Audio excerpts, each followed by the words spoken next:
July is the month for mount collectors in World of Warcraft. Finally, we're going to be getting some crazy buffs to collect mounts that some people have been farming for like 15 years, maybe longer at this point. So, what's up, everybody? How's it going? It's me, Crendor. Welcome back to Crendor Talks in front of a shitty green screen. Today, we're talking about the Collector's Bounty buff that's going to be starting on July 1st at 8 a.m. Pacific and ending at July 29th. 10 a.m. Pacific. So pretty much the entire month of July. And any pre-Dragonflight raid and dungeons are going to be having 10 times, and in one case, 25 times chance of loot drops. And transmog loot drops are doubled in legacy stuff. So it's going to be crazy. People are going to be running old content, trying to get everything. You can see the list right here of all the stuff. Some exclusions apply for like time walking, pets, toys, stuff like that. But big thing here is there are so many mounts that are going to be increased. They say by up to 10 times. I imagine it is 10 times for the mounts, right? But even then, like I was actually just talking about this in a member Q&A video I did because somebody was like, what's a WoW holiday you would want? And I was like, it'd be cool if they did like a mount farming holiday where they just increased the drop chances for like a week on a bunch of mounts. Now, when I did that, I was thinking of like maybe 2 or 3 times, right? Like a 1 in 50 or like 1 in 33 type of chance, right? But this is, if it's going 10 times, we're going up to a 1 in 10 chance. That's pretty crazy. And so initially I was kind of like, this might be a little intense. This might be a little crazy, but I made a post about it on the YouTube page. And a lot of people were just like, yo, this is awesome. I can go back, get stuff. You know, this is some old ass content. Just let people go get it, right? It's still not guaranteed, right? And the more I thought about it, the more I actually really do like this.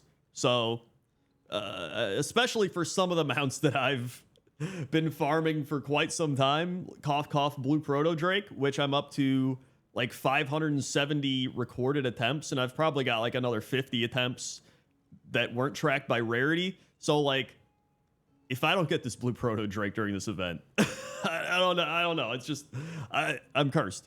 So that's one. The other one I really want to get is from the Dragon Soul raid, which is the Experiment 12B. I'm up to 120 something attempts on that one. I'm so tired of running Dragon Soul, dude. Like, I'm good. So I'm genuinely excited to just try and see if I can get these mounts. So I mean, if it's a 1 in 10 chance, like it seems, I mean, I've played plenty of dice games like Warhammer and Blood Bowl and all this stuff.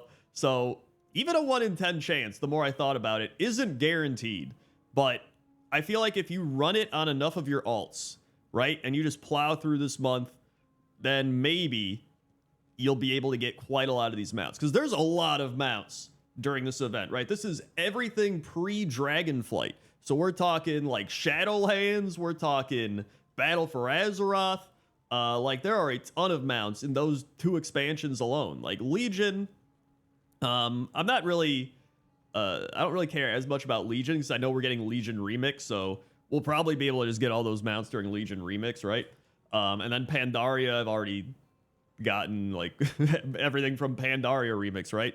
So I'm curious as to what mount you're excited to finally try and get down in the comment section below, because those are the 2 that I mentioned that I'm really, wanting. But the other ones are obviously, where I picked the background for this video, the Invincible mount, which I imagine many people are going to be trying to get. And then Ulduar for Mimron's heads, another big one.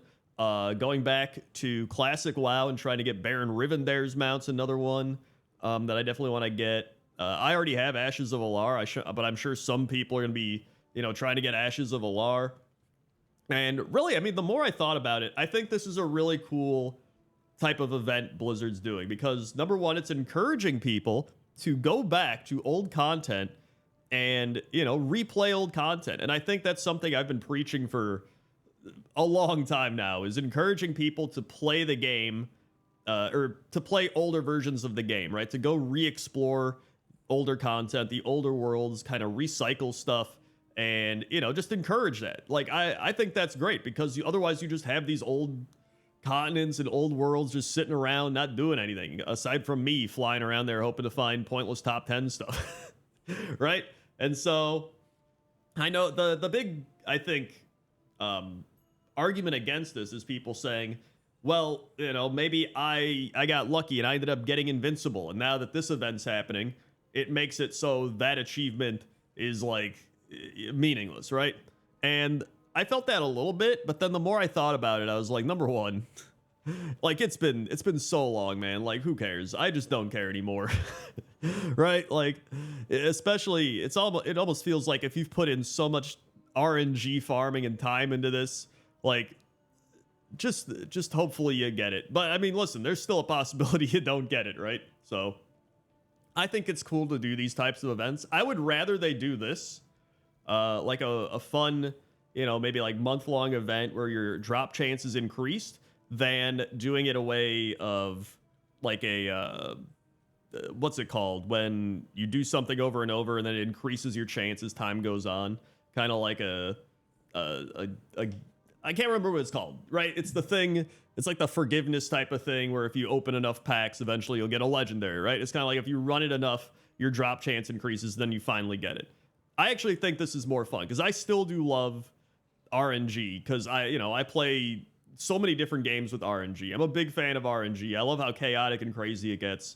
And I just, I would rather this than that is all I'm saying. So I just want to make this video talking about it because listen, one of the main reasons I play WoW is collecting mounts and collecting other stuff, obviously. But this is nice because we get to collect a bunch of mounts, but I think a lot of people are also going to be collecting, a bunch of stuff that they probably don't even know about, like transmogs, like toys and pets. Like, sure, the drop chance for pets and toys isn't going to be increased, but you're still going to come across those when you're clearing through these dungeons. And so this truly is the collector's bounty month. And sorry, I dunked the mic. And I'm pretty excited about it. So let me know in the comment section below again what mount you're excited to try and farm and finally get, because there's a lot of them. So thank you for watching. If you want more videos, go check out Pointless Top 10 Coolest Mobs in World of Warcraft. That's the one I just made. Or you can check me out flying in Ashenvale. I just flew around Ashenvale looking for stuff that you might have not seen. And there was definitely some stuff that I either forgot about or haven't seen. So you can check that out as well. So thank you very much, and I'll see you next time. Okay? Okay. See ya.